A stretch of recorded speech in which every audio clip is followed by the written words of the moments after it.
How's it going, guys? It's Krabby Boy here. Today, I have my guide on Tetracompass component farming in RuneScape 3 using archaeology. The only requirement for this guide is to have 94 archaeology. So without further ado, let's get started. So this part is more for the people who don't know what Tetracompasses are. Essentially, what Tetracompasses are archaeology clue scrolls in the sense that they are created through archaeology, they're restored like an artifact, and then they are used like a scanner clue scroll to find a casket that contains rewards. This contains such things such as potential for a dragon matic, which is upwards of around 40 mil as of July 2020, as well as artifacts, materials, things like onyx dust and crystal keys, elite clue scrolls, and many other great rewards to help you with archaeology and to make some money. So these are definitely worth your time building them. You may have come across a few pieces and been like, what are these? How do I use these? This is kind of a more efficient guide to getting them as quickly as possible using a specific collection. This is the collection that we're going to be farming in this guide, Red Rum 1.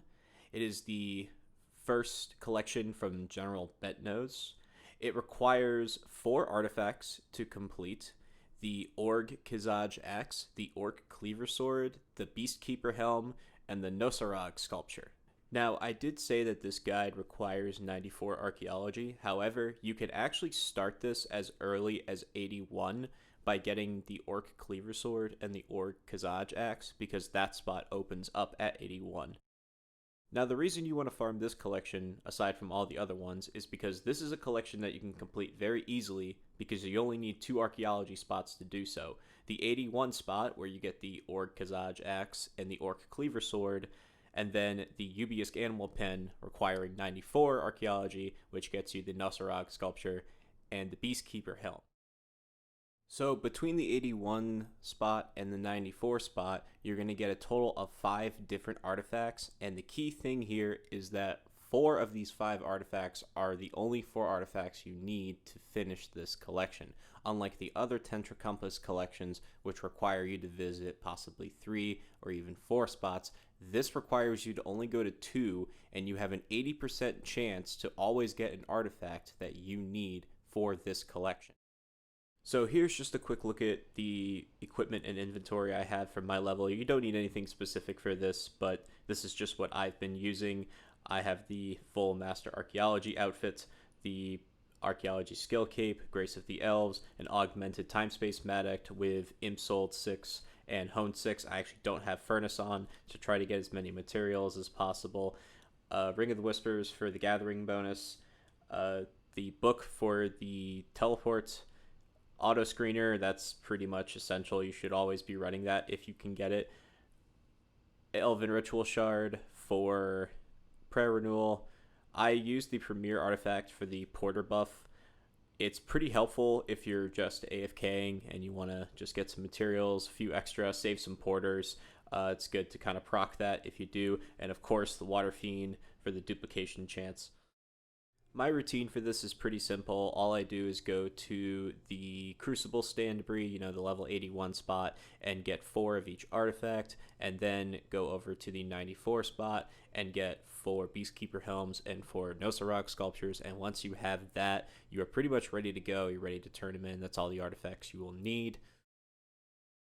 Okay, so this is what your finished inventory should most likely look like. Now, in terms of restoring all the artifacts you have, in total, you're going to need 440 Warforged Bronze, 336 Fossilized Bone, 80 Mark of the Kizaj, 80 Animal Furs, 96 Vulcanized Rubber, 96 Malachite Green, and 120 Ubiusk Clay to restore all the artifacts you need to turn in for the collections.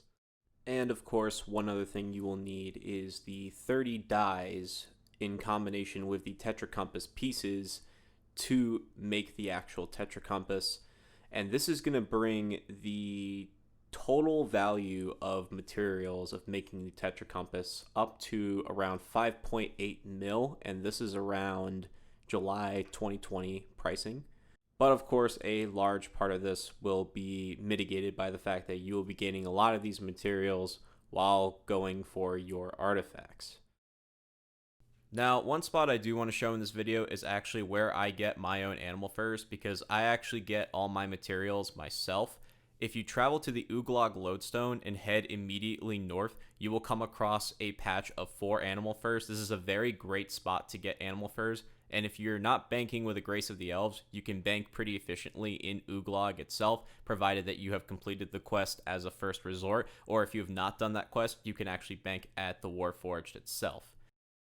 Now, if you would like to buy all of your materials off of the Grand Exchange to do this method, that is totally fine. I just wanted to show this spot in particular because you will not acquire any animal furs at all while going for the other 4 artifacts, and you will need to keep acquiring more of those specifically to make these, specifically for the Beastkeeper helm. But I know there are also Iron Men out there that need to do caches to get their materials, and there are also people like me who maybe can buy the materials but just like to get them themselves to save money in the long run.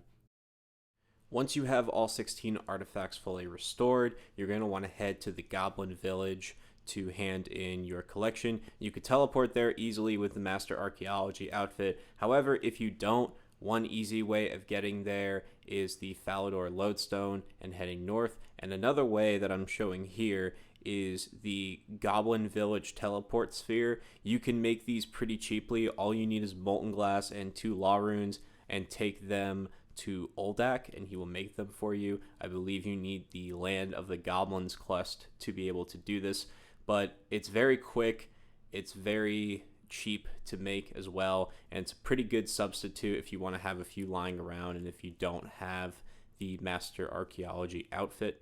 Once you get to the village, simply turn in your collection and you will be given 4 Tetracompass pieces. These are the 4 main components that you need to make the actual Tetracompass, as well as some chronotes for the usual collection completion.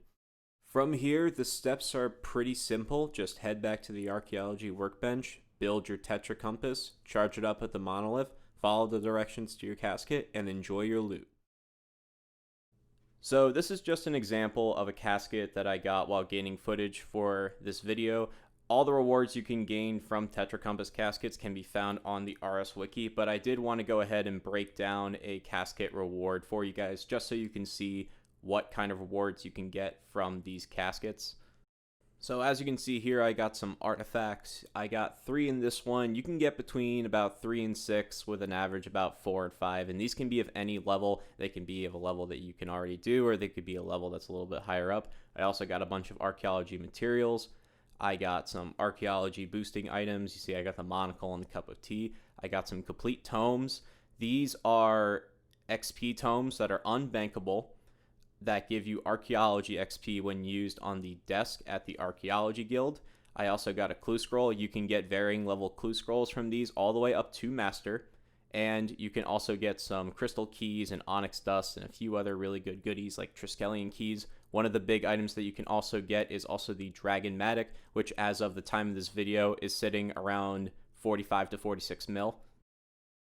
Another thing to note in way of rewards is the hero item, Guildmaster Tony's Matic. This is the heroic item that came with archaeology. You can only get it from Tetracompasses.